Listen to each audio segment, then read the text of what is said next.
So let's say you got yourself a Coleman pool that's 18 feet and 48 inches high, round shape.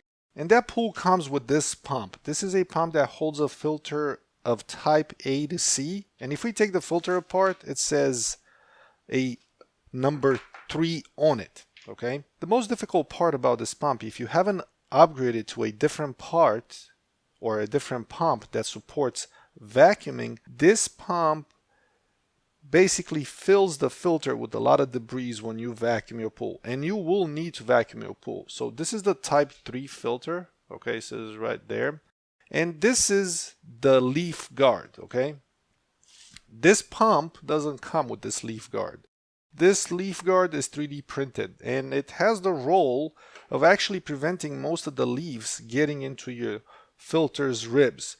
And basically, I was racking my brain how to vacuum my pool because the skimmer that I have, which I presented in the previous video, doesn't support vacuuming. The upgraded pump that I purchased, the Intex Sand Filter 10-inch, it has just this tiny little bit of a leaf trap.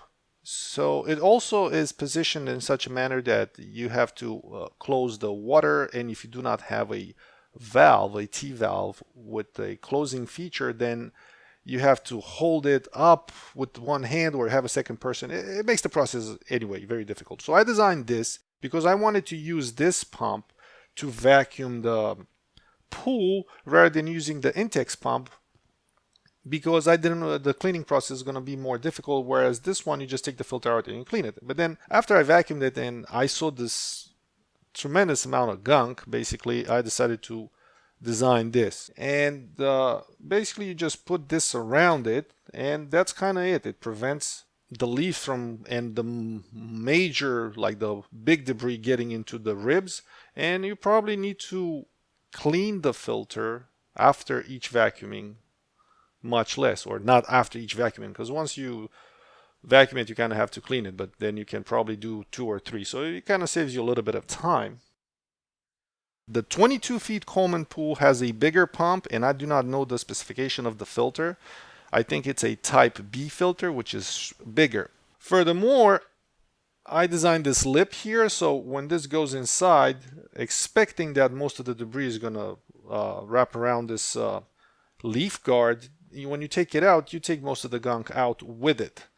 And that's how you can vacuum your pool with your existing pump, rather than having to upgrade or get a leaf trap that you can attach prior to this. And then that leaf trap is $100. I looked at, because I was looking to get it for my Intex pump, and then I said, well, for $100 I'd rather use this pump, which is kind of, it came with a pool, and then I'll clean the filter. But then that proves to be a little more dramatic of work to be done after, so I decided to print this.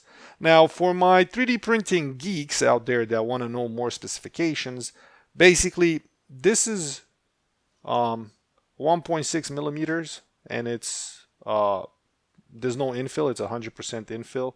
And this is actually only 0.8 millimeters, but it's kind of flimsy, so I redesigned it, and it's also 1.6, which kind of makes this space here a little smaller, but I still think it's sufficient for what you need. And it's a little short, but that's because it's a little short because the 3D print failed here, so I just removed the failure. This is one instances where you would like to have stringing in between these squares, or you can put supports at 1%, and maybe it can split the squares in half and make this better. Or I can actually make the squares smaller and double the amount of squares, and so on and so forth, and makes your life much easier. I could think of that. But also, it's like saving of the filament, the material. It's also important if you want to save it. And this is a PETG that it's supposed to resist to weathering and water. We shall see that. And interesting. There's the gasket that comes here. Right now I'm 3D printing the other version, which has the lower lip a little smaller right there, that lower lip. It's not smaller, a little thicker. And that's it. If you want to vacuum your pool and you want to kind of save yourself some work, maybe you want to think about this. And with that being said, I bid thee, mon amis, farewell and adieu, and happy pooling.